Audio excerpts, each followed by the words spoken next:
सभी का Ashoka public school Jharsuguda की ओर से स्वागत है। मैं हिंदी की अध्यापिका मंजू सिंह।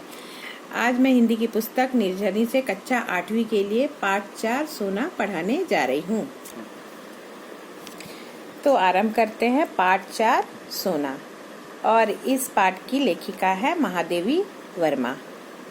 उन्होंने लिखा है, सोना की आज अचानक स्मृति हो आने का कारण है मेरे परिचित स्वर्गीय माने उनके जान पहचान के स्वर्गीय डॉक्टर धीरेन्द्र नाथ बसु की पोत्री सुस्मिता ने लिखा है। गत वर्ष अपने पड़ोसी से मुझे एक हिरण मिला था। बीते हुए समय में हम उससे बहुत स्नेह करने लगे हैं, माने उस हिरण से उन्हें बहुत लगाव हो गया था।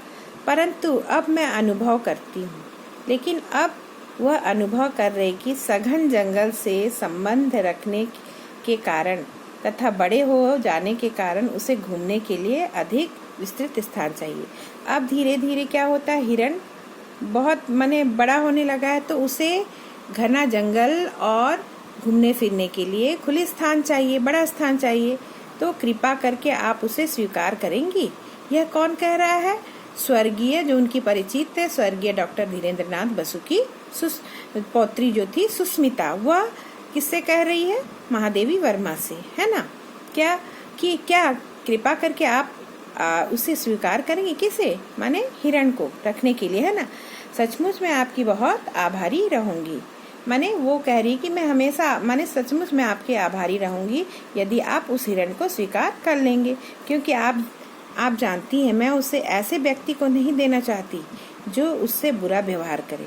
और स्वर्गीय डॉक्टर धीरेन्द्र नाथ बसु की जो पौत्री सुस्मिता, वह लेखिका से कह रही है कि मैं उस हिरण को उस व्यक्ति को नहीं देना चाहती जो उससे बुरा व्यवहार करे। मेरा विश्वास है आपके यहाँ उसकी भली भांति देखभाल हो सकेगी।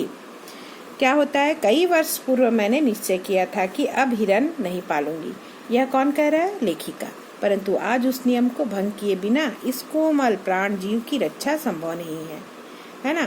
और लेखिका कह रही है कि अब उस नियम को बिना तोड़े इस कोमल प्राण जीव की रक्षा संभव नहीं है। सोना भी इसी प्रकार अचानक आई थी, और सोना भी अचानक उनके जीवन में आई थी, परंतु वह तब तक अपनी शैशवावस्था भी पार नहीं कर सकी थी।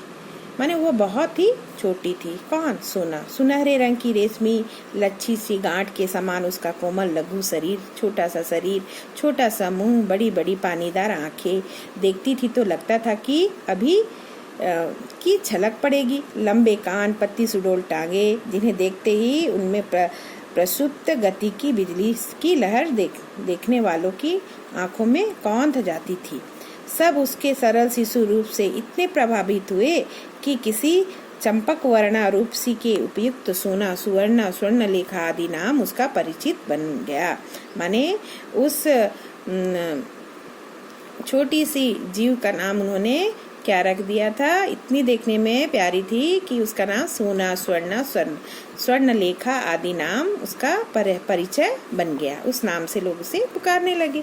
परंतु उस बेचारे हरिण सासों की कथा तो मिट्टी की ऐसी व्यथा कथा है जिसे मनुष्य की निष्ठुरता गढ़ती है।